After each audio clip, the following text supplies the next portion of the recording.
स्वागत है आप सभी का मेरे चैनल में। आज हम पढ़ेंगे गोस्वामी तुलसीदास जी का अयोध्या कांड। चलिए अब हम डायरेक्ट पोएम पे चलते हैं। जानेयु मरमु राव हंसी कहीं, तुम्हि कुहाब परम प्रिय आई। थाती राखी न मगहु काई, बिसरी गऊ मोहि भोर सुभाई। झूठे ही हमहि दोषी जनु देहि, दुई के चारी मांग मुकुलेहि। रघुकुल रीत सदा चली आई, प्राण चाऊ पर बचन न जाई। नहीं असत्य संपातक पूजा, गिरि सम होहि की कोटिक गूजा। सत्य मूल सब सुकृत सुहाय, वेद पुराण विदित मनु गाय। तेहि पर राम शपथ करि आई, सुकृत स्नेह अवधि रघुराई। बात दृढ़ाई कुमति हंसी बोली, कुमत को बिहग कुलहु जन खोली। भूप मनो दोहा इसमें, भूप मनोरथ शुभ बनू, सुख सुबिहंग समाज। मिलनी जिमी छाड़न चहती, बचनु भयंकर बाज। संदर्भ है आपका प्रस्तुत काव्यांश रामचरितमानस के अयोध्या कांड से लिया गया है, जिसके रचनाकार कौन है? भक्ति काल के श्रेष्ठम नामों कवि गोस्वामी तुलसीदास।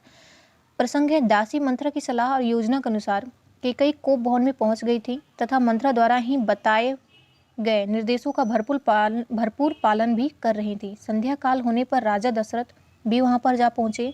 उसी समय भी उनकी स्थितियों तथा क्रिया प्रतिक्रियाओं को प्रस्तुत संध्या काल होने पर राजा दशरथ भी वहां पहुंचे। उसी समय की उनकी स्थिति तथा क्रिया प्रतिक्रियाओं को प्रस्तुत करते हुए कवि ने कहा है। व्याख्या देखते हैं कि राजा दशरथ ने हंसकर कैकेयी से कहा कि मैं तुम्हारा अभिप्राय जानता हूं कि तुमको मान करना अत्यंत प्रिय है। मेरे पास रखी हुई थाली स्वरूप 2 बचनों को तुमने कभी मांगा ही नहीं। मेरे सरल स्वभाववश मैं उनको देना पूरा करना भूल गया। अतएव तुम मुझको मिथ्या दोष मत दो। जब चाहो 2 की जगह 4 वर मांग लो। रघुकुल में यही रीत चली आई है कि चाहे प्राण चले जाएं, परंतु वचनों को देकर उनसे मुकरा नहीं जाता। उनको हर अवस्था में पूरा पालन निर्वाह किया जाता है। वेद पुराणों से प्रकट है और महान स्मृतिकार महाराज मनु ने भी यही कहा है कि असत्य वचन के समान पाप पुंज और कोई नहीं है। क्या करोड़ों गुंजा मिलाकर भी पर्वत के समान हो सकते हैं? कदापि नहीं। वस्तुतः सत्य ही सब पुण्य कर्मों का मूलाधार है। उस पर भी मुझसे तो राम की शपथ अकस्मात ही उठा ली गई है और निसंदेह मेरे पुण्य कर्मों और स्नेह की चरम सीमा राम ही है। आशा यह है कि मेरी वंशीय परंपरा, दीप्ति ज्ञान और सबसे अधिक राम की शपथ लिया जाना इसी सत्य के संगल साक्षी है कि मैं वर अवश्य दूंगा, अपने वचन वादे का पालन करूंगा। बात को इस प्रकार दृढ़ हुआ देखकर दुर्बुद्धि वाली कैकेयी हंसकर बोली, मानो उसने अपनी दुर्बुद्धि रूपी बाज की चोंच खोल दी हो। निश्चितः राजा दशरथ का मनोरथ श्रेष्ठ वन है, जिसमें अयोध्या के समाज के सुख समूह के सुंदर श्रेष्ठ कबूतर आदि कोमल स्वभाव वाले पक्षीगण हैं, जिनको नष्ट करने, हत्या करके समाप्त करने के लिए शिकारी भीलनी रूपी कैकेयी को अपने वचन रूपी भयंकर बात छोड़ना चाहती है। सुनहु प्राण प्रिय भावत जी का, देहु एक बार भरत ही टीका। मांगहु दूसर बर कर जोरी, पूर्बहु नाथ मनोरथ मोरी। तापस वेश विशेषी उदासी, 14 बरिसु रामु बनवासी। सुनि मृदु बचन भूप हिय सोकु, शशि कर छुमत बिकल जिम कोकु। गयऊँ सहमी नहीं कछु अहि आवा, जनु सचान बन झपटेहु लावा। बिबरन भयऊँ निपट निरपालु, दामिनी हनेहु मनहु तरु माथे हाथ मुदि दोऊ लाचन, तनु धरि सोचु लाग जनु सोचन। मोर मनोरथ सुरुतरु फूला, फरत करीनी जिमि हतेयु समूला। अवध उजारी किन्हीं कैकेयी, दिनहि अचल विपतई के नेकई। कवने अवसर का भयउ गौ नारी विश्वास, जोग सिद्धि फल समय जिमि जितिहि अविद्या नाश। इसमें कहा गया कि प्रस्तुत संदर्भ क्या होगा? प्रस्तुत काव्यांश रामचरितमानस के अयोध्या कांड से लिया गया है, जिसके रचनाकार भक्ति काल के श्रेष्ठम कवि गोस्वामी तुलसीदास हैं। प्रसंग है इसका कि अंतः कैकेयी का कोप भवन में जाना और राजा दशरथ के प्रति कोप भाव करना सफल हुआ। उसकी कपट भरी बातों और व्यवहार से एकदम अनिभज्ञ बने बिलासी और नारी भक्त राजा दशरथ कैकेयी को मनवांछित वर देने के लिए तैयार हो गए।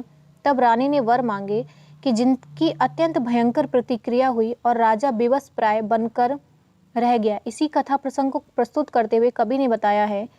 व्याख्या देखते हैं कि रानी कैकेयी ने कहा कि हे प्राण प्रिय, मेरी मनोवांछित सुनो, मेरे मनोरथ पूर्ण कर मेरे पुत्र को भरत को युवराज पद प्रदान करो। मैं करबद्ध होकर दूसरा वर भी मांगती हूँ। हे नाथ, मेरे मनोरथ की संतुष्टि कीजिए। दूसरे वर के अंतर्गत मैं मांगती हूँ कि तपस्वी के वेश में और अयोध्या के राज्य आदि के प्रति पूर्णतः निर्लिप्त बनकर राम 14 वर्षों तक वन निवास करें, अर्थात अयोध्या राज्य को छोड़कर वनों को चले जाएं। प्रथम वर के कैकेयी के इन वचनों को सुनते ही राजा के मन में अत्यंत दुख हुआ, मानो चंद्र किरणों के स्पर्श से कोई चकवा व्याकुल हुआ हो। इसी प्रकार राजा व्याकुल हो गए, वह एकदम सहम गए, उनसे कुछ कहते नहीं बना ऐसा प्रतीत होता था मानो किसी बाज रूप कैकेयी ने वन स्थित बटे रूपी दशरथ पर झपट्टा मारा हो। राजा एकदम बेवर्ण हो गए, अर्थात उनकी हवाइयाँ उड़ गईं, मानो आकाश विद्युत रूपी कैकेयी की वाणी ने किसी ताड़ वृक्ष रूपी दशरथ के हृदय को जलाकर झुलसा दिया हो, बदरंग कर दिया हो। माथे पर हाथ रख और आंखें मूंद वे चिंताग्रस्त हो गए कि जैसे कि स्वयं सोच ही साकार होकर सोच में डूब गया हो। वे मन ही मन में सोचने लगे कि मेरा मनोरथ रूपी कल्प वृक्ष फला फूला हुआ था, किंतु मानो उसके अपने वचन प्रण को फलते फूलते ही इस हथनी रूपी कैकेयी ने उसको जड़ सहित उखाड़कर नष्ट भ्रष्ट कर दिया है। कैकेयी ने ऐसे भयंकर वर मांगकर मानो पूरी अयोध्या को उजाड़ दिया है और यहाँ पर एक दृढ़ विपत्ति की नींव जमा दी है।